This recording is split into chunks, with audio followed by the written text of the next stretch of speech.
మొత్తం పంచరూపాలు. ఒకటి పరమపదంలోని పరవాసుదేవుడు, అతని దగ్గర భూదేవి, శ్రీదేవి, నీలాది ముగ్గురు ఉంటారు పరమపదంలో. చెప్తారా? 107th Divya Desam, 5 Rupam of God. Okay, and the last one has Paramapadamu, which is the after death only you can see. That is one. And there you have Sri Devi, Bhudevi and Neela Devi. రెండవ రూపం వచ్చి పాలకడలి, అది శేషపాండం మీద ఉంటుంది. శ్రీదేవి, భూదేవి ఇద్దరే ఉంటారు అక్కడ. Okay. Second one has only Sri Devi and Bhudevi along with Lord Vishnu in that Palakadali. ఇక మూడవది విభవ అవతారం అని కృష్ణుడు రాముని అవతారంగా మనకు చూపిస్తారు. అది మనం చూడలేము. అప్పుడు దేవతలు చూసి మనం రాముడు అంటే ఇట్లా ఉంటాడా, కృష్ణుడు అంటే ఇలా ఉంటాడా మనం అనుకుంటాం. అది మూడవ అవతారం. Okay, third avataram is Ramudu Krishnudu avataram. So we are thinking that Ramudu is like this and Krishna is like this, but with one goddess. రాముడు సీత. Yeah. అలాగే నాలుగవది మనం ఆ మూడు చూడలేము. నాలుగవది అంతర్యామి, మన హృదయంలో ఉంటాడు. అక్కడ కూడా మనం చూడలేము. మనలో ఉన్నాడు కానీ మనకు కనిపించాడు. అది నాలుగవది. So fourth rupam is within us, within ourselves. ఐదవది అర్చావతారం. అర్చావతారం అంటే మనకు చిన్న మూర్తి కావాలన్నా చిన్నగా ఇక్కడ ఇంట్లో పెట్టుకుంటాం. పెద్ద మూర్తి కావాలంటే ఏదైనా ఆలయానికి వెళ్తాం. అది అర్చామూర్తి. అర్చామూర్తిని మాత్రం మనం చూడగలుగుతాం. ఈ 4 రూపాలు మనం చూడలేము. అందుకోసం అర్చామూర్తిగా ఇక్కడ స్వామి వెలిశాడు ఈ 108 దివ్యదేశాలలో. Okay, so the fifth one is Archana Rupam, where we can pray. Like either at home we put the small statue or in the temples we see big statue. So that's how these all temples have those statues of God. So that's the fifth Rupam. All other 4 Rupam are we cannot see.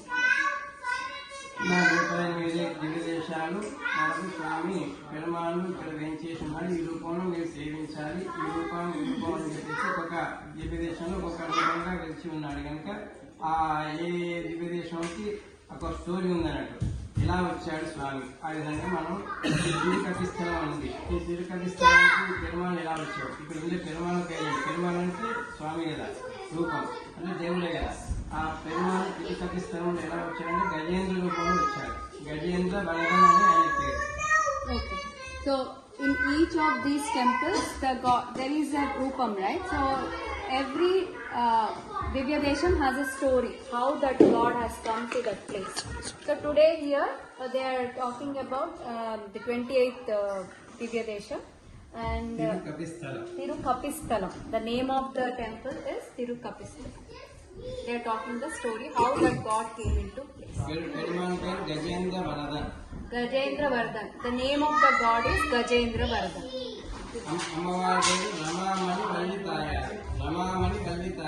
Okay, so the goddess is Ramamani Vallitaya.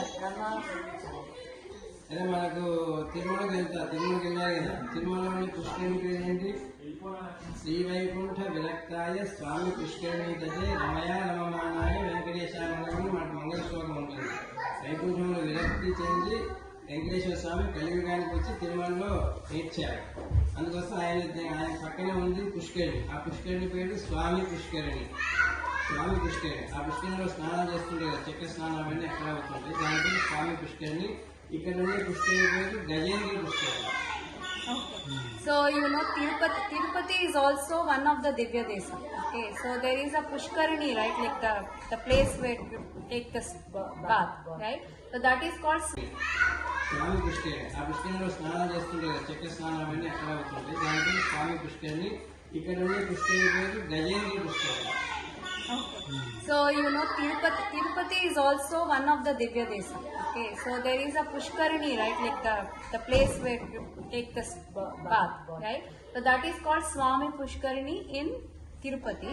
The place here, what the Pushkarini is there, is called Gajendra Pushkarini. Gajendra Moksham happened there. Okay, that is the story. ఆ story కూడా వస్తుంది. కుంభకోణానికి 30 కిలోమీటర్ల దూరంలో ఉంటుంది.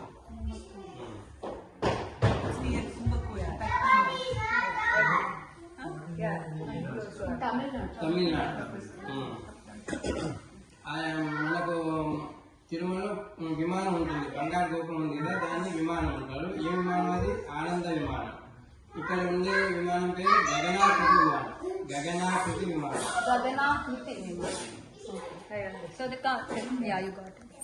ఆ విమానం అంటే ప్రతి ఆలయానికి ఒక విమానం ఉంటుంది, ఒక పుష్కరిణి ఉంటుంది. ఇప్పుడు తిరుమలలో స్వామి పుష్కరిణి, ఇక్కడ గజేంద్ర పుష్కరిణి, అట్లా ఒక్కొక్క దివ్యదేశంలో ఒక పుష్కరిణి ఒక విమానం తప్పనిసరి ఉంటుంది. ఆ విమానం ఉండే దాంట్లో దివ్య దేశాలు ఉంటాయి. ఈ దివ్య దేశాలలో మనకు 12 మంది ఆళ్వార్లు ఉన్నారు. ఆళ్వార్లు అంటే భక్తిలో మునిగి ఉండేవాడిని ఆళ్వార్లు అంటారు. ఆచార్యులు అంటే మన జ్ఞానాన్ని ఉపదేశించే వాడిని ఆచార్యులు అంటారు.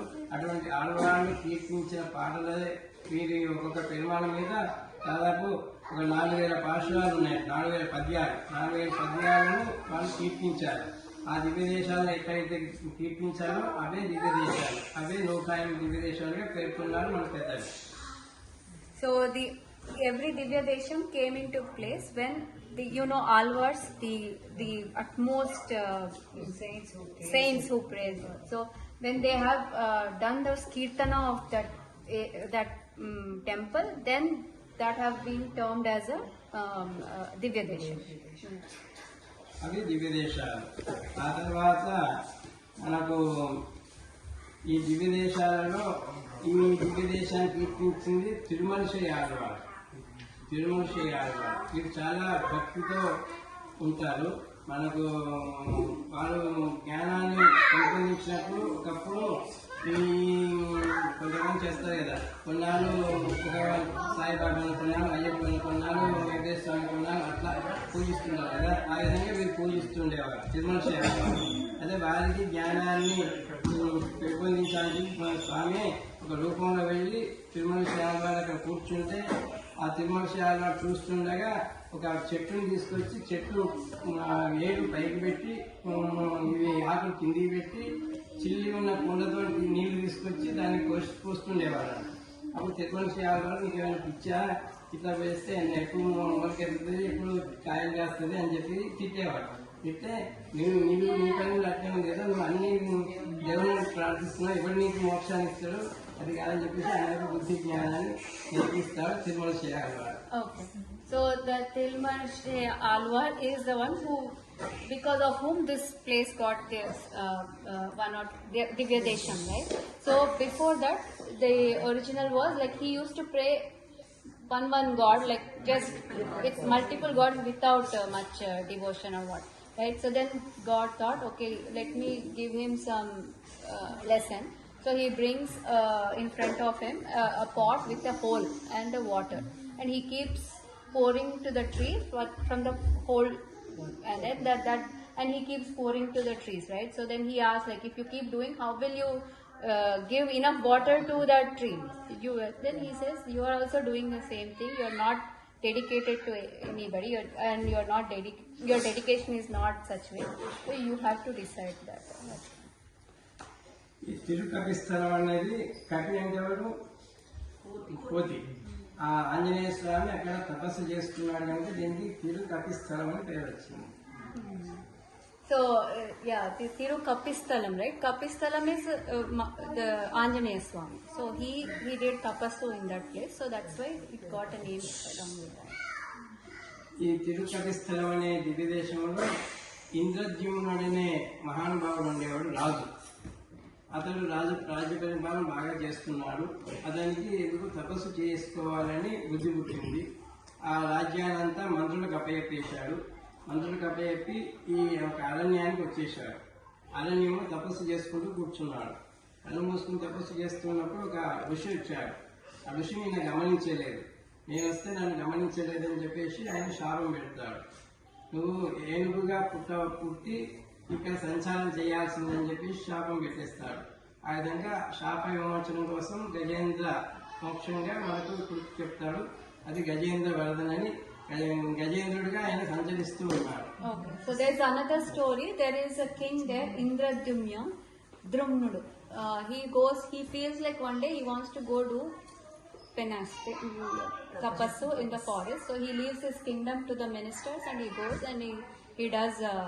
And then at that time, one of the Muni comes, and that Muni, like Shakuntala, right?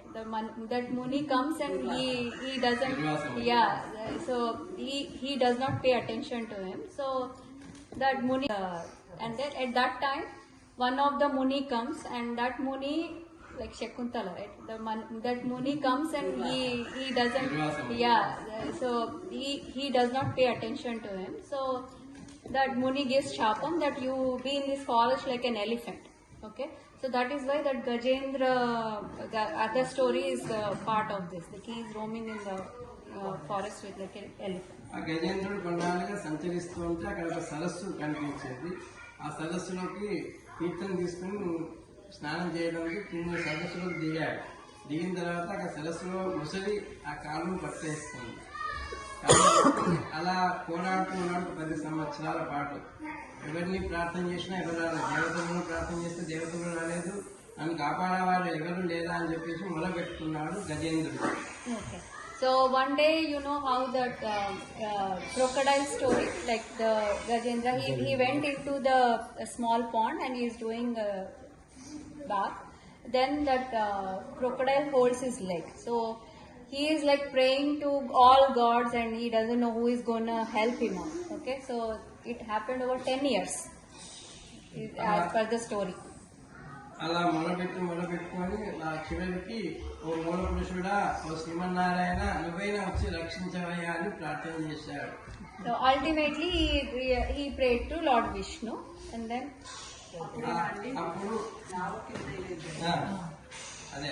అప్పుడు శ్రీమన్నారాయణుడు గరుత్మంతుడి కంటే వేగంగా వచ్చేసాడు. గరుత్మంతుడు నేను నా మీద ఎక్కేవా స్వామి అని చెప్పింది, ఆయన ఎక్కలేదు. ఎక్కకుండా నాకు ఆ వేగం సరిపోదు, నేనే వెళ్తా అని చెప్పేసి స్వామి వచ్చేసి చక్రాన్ని వదిలి ముసలిని హతమార్చారు.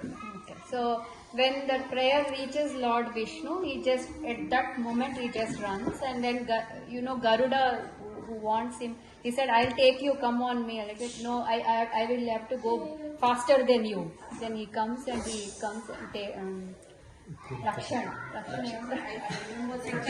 protect him from that crocodile. ఈ స్వామి చక్రము శంఖము yeah, he runs and everything that belongs to him, Shanku, Chakra, are also running behind him.